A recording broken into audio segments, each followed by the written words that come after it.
What's going on, Muscle Monsters? Alain Gonzalez here, and in this video, I want to go over a few strategies for maintaining your hard-earned muscle mass during a cut.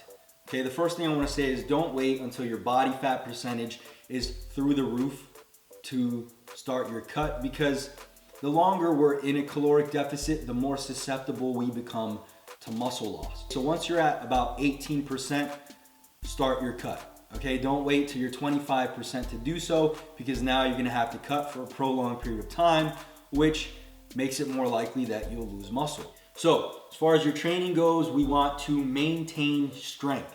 If we can maintain strength, we can maintain muscle mass. So say for example, you've been doing a 5x5 on your squat and you've been dieting for 8 weeks, and now you're noticing that you can't finish your 5 sets of 5 with the same intensity, and so you decide that you want to decrease the load so that you can finish your 5x5, and that's just not what we want to do when we're cutting, because we don't need the same amount of total volume to maintain muscle as we do to actually build it.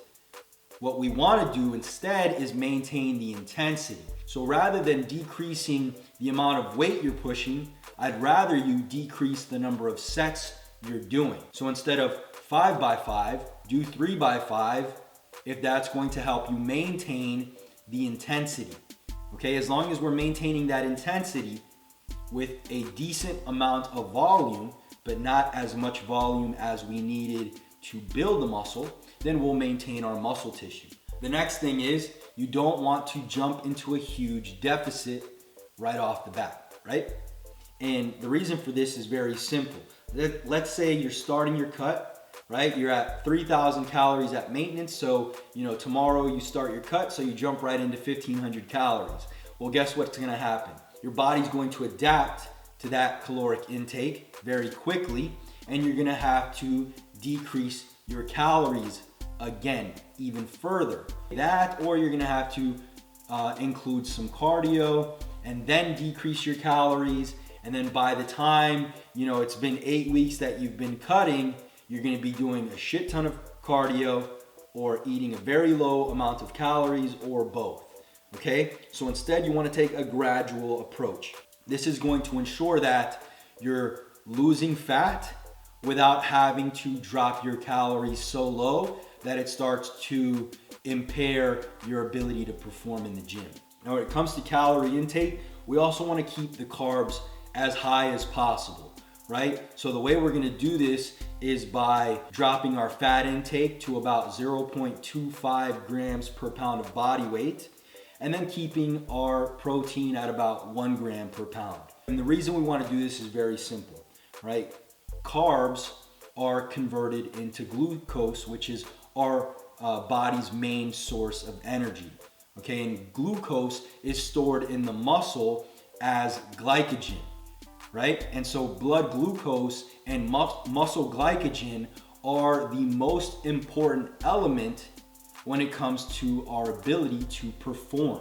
And so since our goal is to maintain strength, right, to maintain our performance, then we want to make sure that we are eating a high carb diet. The next thing we want to ensure is that we're not adding in a bunch of unnecessary cardio right away. Similar to the gradual increase or decrease in calories, we want to gradually introduce more cardio. We don't want to throw a bunch in right away, right? So if you're not doing any cardio right now and your cutting phase starts tomorrow, don't jump right into 3 sessions of cardio per week.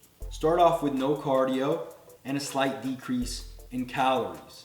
Track your weight daily, and then at the end of each week, get an average of your weight, right? Get an average of all of your weigh-ins for that week.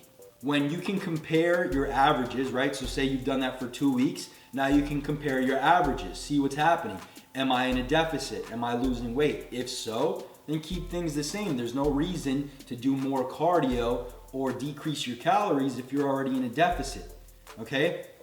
But once you do hit a wall and it is time to either decrease your calories or add cardio, right? Then do one or the other. Don't do both.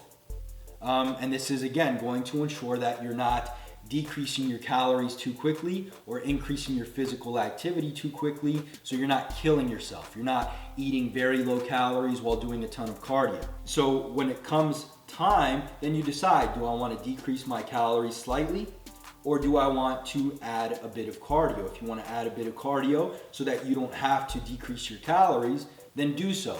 Add a 15-minute HIIT session to your week. Next time that happens, you might say, okay, I could do 2 15-minute HIIT sessions, right?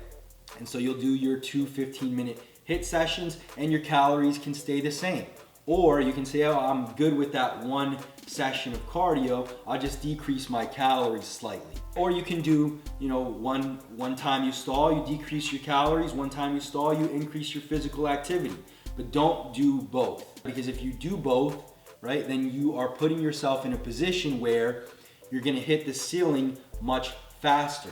You're gonna end up eating very little calories and doing a ton of cardio, and this is not in line with our main goal, which is to maintain our strength.